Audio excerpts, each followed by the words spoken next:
بسم اللہ الرحمن الرحیم۔ السلام علیکم۔ اس ویڈیو میں ہم کتاب جوہر البحار جلد نمبر 2 کو آگے کنٹینیو کریں گے۔ اس سے پہلے اگر آپ نے سبسکرائب نہیں کیا تو سبسکرائب کر لیں اور بیل آئیکن پریس کر دیں۔ تو شروع کرتے ہیں۔ اسلام میں سیاحت کیا ہے؟ امام ابو داؤد قدس نے حضرت ابو امامہ رضی اللہ عنہ سے روایت کیا کہ ایک آدمی نے حضور سید عالم صلی اللہ علیہ وسلم سے عرض کیا، یا رسول اللہ صلی اللہ علیہ وسلم، مجھے جہانوردی و صبر کی اجازت مرحمت فرمائیے۔ تو رسول کریم صلی اللہ علیہ وسلم نے اس شخص سے فرمایا، میری امت کی سیر و سیاحت جہاد فی سبیل اللہ ہی ہے۔ امام ابن المبارک رضی اللہ عنہ نے حضرت عمارہ بن عربہ رضی اللہ عنہ سے روایت کیا کہ ایک مرتبہ نبی کریم صلی اللہ علیہ وسلم کے پاس سیاحت کا ذکر چلا تو نبی کریم صلی اللہ علیہ وسلم نے فرمایا، اللہ کی راہ میں جنگ کرنا اور ہر اونچی جگہ چڑھتے ہوئے اللہ اکبر کہنا، ہمیں اللہ جل مجدہ نے سیاحت کا بدل عطا فرمایا ہے۔ اسی طرح علامہ ابن جریر قدس نے حضرت ام المومنین عائشہ سلام اللہ علیہ سے روایت کیا کہ حضرت ام المومنین رضی اللہ عنہ سے فرمایا، اس امت کی سیر و سیاحت روزے ہیں۔ قصاص میں خصوصیت۔ امیر المومنین فی الحدیث حضرت امام بخاری قدس نے حضرت سیدنا ابن عباس رضی اللہ عنہ سے روایت کیا کہ حضرت ابن عباس رضی اللہ عنہ نے فرمایا، بنو اسرائیل میں قتل کا بدلہ قتل ہی تھا اور ان میں قتل کے بدلے میں دیت نہ تھی، جبکہ اس امت کے لیے قصاص کے علاوہ عفو میں بھی وسعت فرمائی اور فرمایا، کتب علیکم القصاص فی القتلى، تم پر فرض ہے کہ جو ناحق مارے جائیں ان کے خون کا بدلہ لو۔ آیت کے اس حصے میں قصاص کے وجوب کا بیان ہے۔ فمن عفی اللہ من اخیہ شیء، تو جس کے لیے اس کے بھائی کی طرف سے کچھ معافی ہوئی۔ آیت کے اس حصے میں عفو کا بیان ہوا ہے، اور عفو یہ ہے کہ قتل عمد میں ولی مقتول قاتل سے دیت قبول کرے، یعنی صلح برمال کر لے۔ ذالک تخفیف من ربکم ورحمۃ، یہ تمہارے رب کی طرف سے تمہارا بوجھ ہلکا کرنا ہے اور تم پر رحمت۔ یعنی پہلی امتوں پر جو فرض تھا اس میں تمہارے لیے تخفیف کی گئی ہے۔ علامہ ابن جریر قدس نے حضرت ابن عباس رضی اللہ عنہ سے روایت کیا کہ آپ رضی اللہ عنہ نے فرمایا، بنو اسرائیل میں صرف قصاص ہی فرض تھا، یعنی کسی جان کے بدلے میں یا کسی زخم کے بدلے میں دیت صلح برمال نہ تھی، جیسا کہ اللہ جل مجدہ نے فرمایا، وَكَتَبْنَا عَلَيْهِمْ فِيهَا أَنَّ النَّفْسَ بِالنَّفْسِ، اور ہم نے تورات میں ان پر واجب کیا کہ جان کے بدلے جان۔ اور اللہ جل مجدہ نے نبی اکرم صلی اللہ علیہ وسلم کی امت پر یہ احسان فرمایا کہ ان سے اس کی تخفیف فرما دی ہے کہ زخم و ہلاکت میں انہیں اختیار ہے، چاہیں تو قصاص لے لیں یا مال پر صلح کر لیں۔ اسے اس آیت کریمہ کے اس حصے میں بیان فرمایا، ذالک تخفیف من ربکم ورحمۃ، یہ تمہارے رب کی طرف سے تمہارا بوجھ ہلکا کرنا ہے اور تم پر رحمت۔ علامہ ابن جریر قدس نے حضرت قتادہ رضی اللہ عنہ سے روایت کیا کہ آپ رضی اللہ عنہ نے فرمایا، اہل تورات یہود پر قتل کا بدلہ قطر اور بلا عوض و مال صلح کر لینا تھا، ان میں صلح برمال نہ تھی، اور اہل انجیل نصارہ قتل کے بدلے میں صرف عفو پر ہی معبور تھے، جبکہ اس امت کے لیے قتل، عفو، دیت تینوں مقرر فرمائے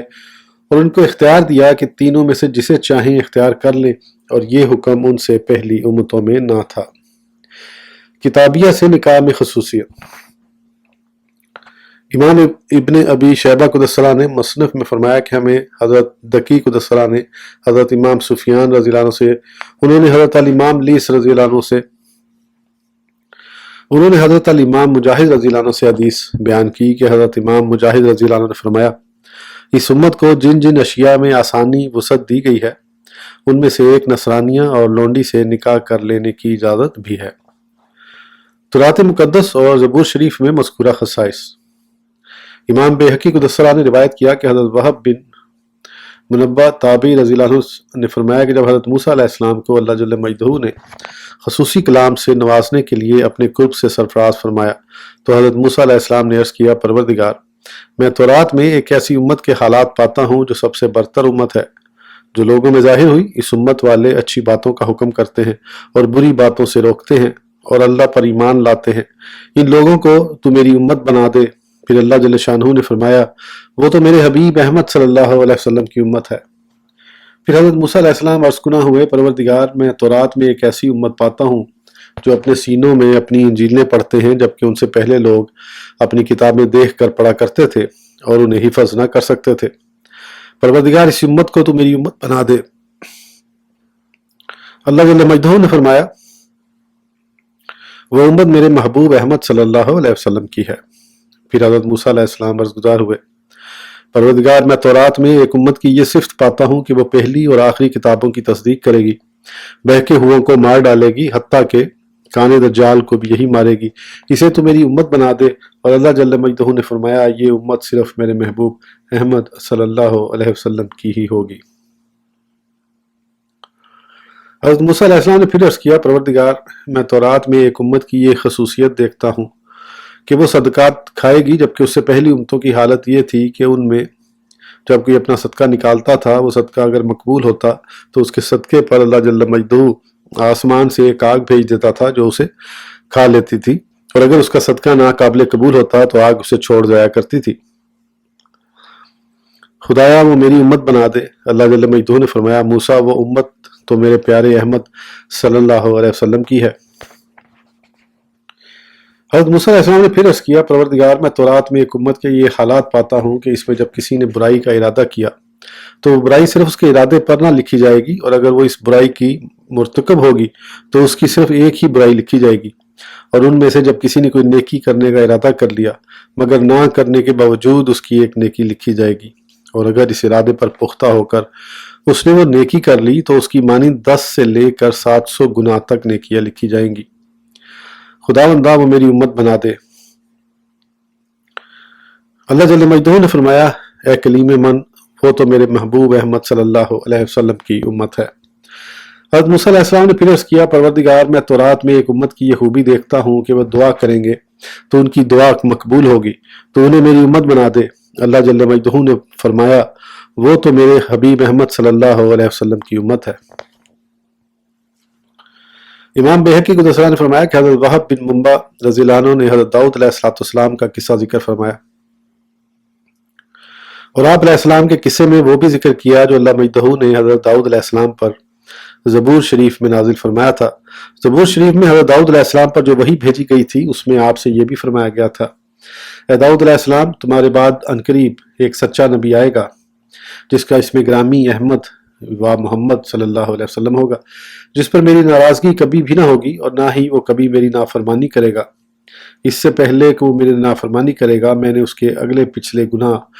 بالفرض و تقدیر معاف کر دیے ہیں۔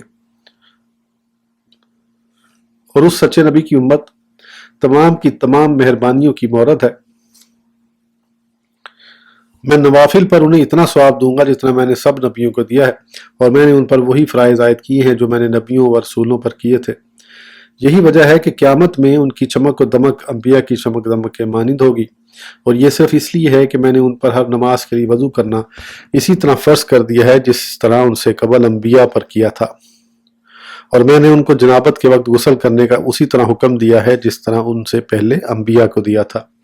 اور میں نے انہیں حج کرنے کا اسی طرح حکم دیا ہے جس طرح ان سے پہلے نبیوں کو دیا تھا، اور یوں ہی انہیں میری راہ میں لڑنے کا وہی حکم دیا گیا ہے جو ان سے پہلے رسولوں کو دیا گیا تھا۔ اے داؤد علیہ السلام میں نے اپنے حبیب حضرت محمد مصطفیٰ صلی اللہ علیہ وسلم اور ان کی امت کو تمام امتوں پر برتری دی ہے، اور انہیں میں نے 6 ایسی خوبیاں دی ہیں جو ان کے علاوہ دوسری امتوں میں سے کسی کو بھی نہ دیں۔ میں ان کی خطا اور ان کے نسیان پر مواخذہ نہ کروں گا، ہر وہ گناہ جو بھولے سے ان سے واقع ہوگا اس کی بھی پکڑ نہ ہوگی، اور جب مجھ سے معافی مانگیں گے تو میں اس گناہ کو معاف کر دوں گا۔ خوشی خوشی اپنی آخرت کے لیے جو بھی آگے بھیجیں گے اسے میں بڑھا کر دگنا چگنا کر دوں گا، اس کے علاوہ ان کے لیے میرے ہاں پھر دگنا چگنا اس سے بھی زیادہ ثواب ہے۔ جب مصیبتوں میں تکلیف پر وہ صبر کریں گے اور اظہار ناشکیبی نہ کرتے ہوئے جب انا للہ و انا الیہ راجعون کہیں گے تو میں اس کے صلے میں انہیں رحمت و مغفرت دوں گا اور جنت نعیم کی راہ دکھلاؤں گا۔ ہر دعا قبول ہوتی ہے، اور جب کبھی وہ مجھ سے دعائیں مانگیں گے تو میں ان کی دعا قبول کروں گا، اور قبولیت دعا کا نتیجہ یا تو جلد ہی دنیا میں دیکھ لیں گے یا اس دعا کی بدولت میں ان سے کوئی نہ کوئی مصیبت دور کر دوں گا، یا وہ دعا ان کے لیے آخرت کا ذخیرہ بنا دوں گا۔ امت مسلمہ کا اتفاق گمراہی پر نہ ہو سکے گا۔ نبی اکرم صلی اللہ علیہ وسلم کی امت کے انہی خصائص سے یہ ہے کہ ان کے اصحاب الرائے و اہل علم کا اتفاق لادینیت و گمراہی پر نہ ہو سکے گا۔ یہی وجہ ہے کہ عند الشرع ان کا اتفاق و اجماع حجت شریعہ ہے۔ انہی خصائص سے یہ ہے کہ نبی کریم صلی اللہ علیہ وسلم کی امت یک لخت بھوک و سیلاب سے تباہ نہ ہوگی، اور یہ بھی اسی امت کے خصائص سے ہے کہ انہیں سابقہ امم کی طرح خسف، مسخ، قذف وغیرہ عذاب نہ ہوگا، اور یہ بھی اسی کے خصائص سے ہے، اور ان پر ان کے سوا کوئی دوسرا ان کا دشمن اس طرح مسلط نہ ہوگا جو ان کی جمعیت کو پرانگندہ اور ان کا استحصال کر دے، اور یہ بھی اسی کے خصائص سے ہے کہ ان کا آپس میں اختلاف رحمت ہے جبکہ ان سے پہلوں کا اختلاف عذاب تھا۔ امت مسلمہ کا استحصال نہ ہو سکے گا۔ حضرت امام مسلم قدس سرہ نے حضرت ثوبان رضی اللہ عنہ سے روایت کیا کہ رسول کریم صلی اللہ علیہ وسلم نے فرمایا، اللہ جل مجدہ نے میرے لیے زمین اس طرح سمیٹ دی کہ جس سے میں نے اس کا مشرق و مغرب دیکھ لیا، اور یقیناً میری امت کی مملکت وہاں تک پہنچ جائے گی جہاں تک زمین میرے لیے سمیٹی گئی ہے، اور سرخ و سفید یعنی سونا اور چاندی 2 خزانے مجھے دیے گئے ہیں۔ پھر میں نے اللہ جل مجدہ سے اپنی امت کے لیے درخواست کی کہ ان کی قحط سالی سے بربادی نہ ہونے پائے، اور نہ ہی ان کے علاوہ ان کا دشمن ان پر غلبہ پا سکے، جس سے کہ ان کی جمعیت کا استحصال ہو جائے۔ چنانچہ اللہ جل مجدہ نے میری اس درخواست کو شرف پذیرائی بخشا۔ امت مسلمہ کی باہمی لڑائی کا انسداد نہیں ہو سکتا۔ امام ابن ابی شیبہ قدس سرہ نے حضرت سعد رضی اللہ عنہ سے روایت کیا کہ نبی کریم صلی اللہ علیہ وسلم نے فرمایا، میں نے پروردگار سے یہ دعا کی کہ میری امت قحط سالی سے برباد نہ ہو، اللہ تعالیٰ نے میری یہ دعا قبول فرمائی۔ میں نے پھر اللہ تعالیٰ سے درخواست کی کہ میری امت سیلاب سے ہلاک نہ ہونے پائے، اللہ جل مجدہ نے میری یہ درخواست بھی قبول فرما لی۔ میں نے پھر درخواست پیش کی کہ ان کی آپس میں لڑائی نہ ہونے پائے، مگر اللہ جل مجدہ نے میری اس دعا پر توجہ نہ فرمائی۔ علامہ ابن عساکر اور امام دارمی قدس سرہما نے حضرت ابن بن قیس رضی اللہ عنہ سے روایت کیا کہ نبی کریم صلی اللہ علیہ وسلم نے فرمایا،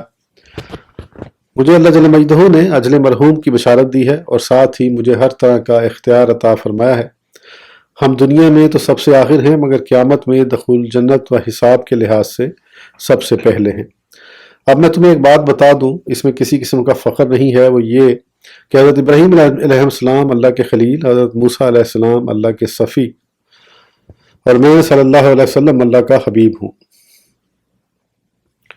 اور میرے پاس قیامت میں لوائے حمد ہوگا۔ اللہ تعالیٰ نے مجھ سے میری امت کے بارے میں 3 چیزوں سے حفاظت کا وعدہ فرمایا ہے کہ انہیں قحط سالی سے ہلاک نہیں کرے گا، اور ان کا دشمن ان کا صفایا نہیں کر سکے گا، اور ضلالت و گمراہی پر ان کا اجماع نہ ہو سکے گا۔ امام علامہ احمد رضی اللہ عنہ اور امام طبرانی قدس سرہ نے حضرت ابو نضرہ غفاری رضی اللہ عنہ سے روایت کیا کہ رسول اللہ صلی اللہ علیہ وسلم نے فرمایا، میں نے اللہ جل مجدہ سے اپنی امت کی گمراہی پر اتفاق نہ کرنے کی درخواست کی تو اللہ جل مجدہ نے میری اس درخواست کو قبول فرمایا، اور میں نے یہ دعا بھی کی کہ پہلی امتوں کی طرح خشک سالی سے ان کی بربادی نہ ہو، تو اللہ جل شانہ نے میری اس دعا کو بھی قبول فرما لیا۔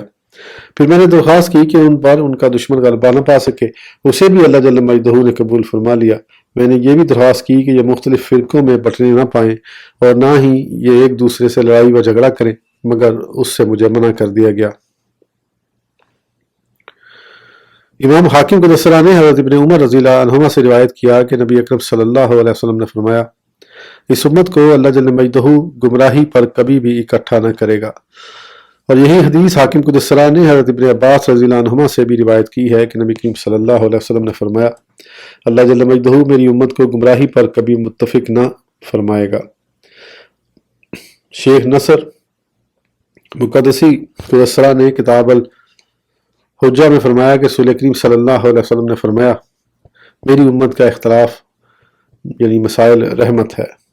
اختلاف امت سے متعلق ایک دلچسپ روایت امام علامہ مالک رضی اللہ عنہ کے راویوں میں سے اسماعیل بن مجالد قدس سرہ سے خطیب بغدادی قدس سرہ نے روایت کیا کہ اسماعیل بن مجالد علیہ الرحمہ نے فرمایا، ایک مرتبہ امیر المومنین خلیفہ ہارون رشید عباسی رحمۃ اللہ علیہ نے امام علامہ مالک بن انس رضی اللہ عنہ سے فرمایا، اے ابو عبداللہ رضی اللہ عنہ، ہمیں چاہیے کہ ہم ان حدیث و فقہ کی کتابوں کو لکھ کر ساری اسلامی مملکت میں پھیلا دیں تاکہ ان پر تمام لوگوں کا اتفاق ہو جائے۔ خلیفہ قدس سرہ کی رائے پر حضرت امام علامہ رضی اللہ عنہ نے فرمایا امیر المومنین رائے تو آپ کی عمدہ ہے، مگر آپ کو معلوم ہونا چاہیے کہ اس امت کے علماء و اعلام کا اختلاف مذہب اس امت پر اللہ جل مجدہ کی رحمت ہے۔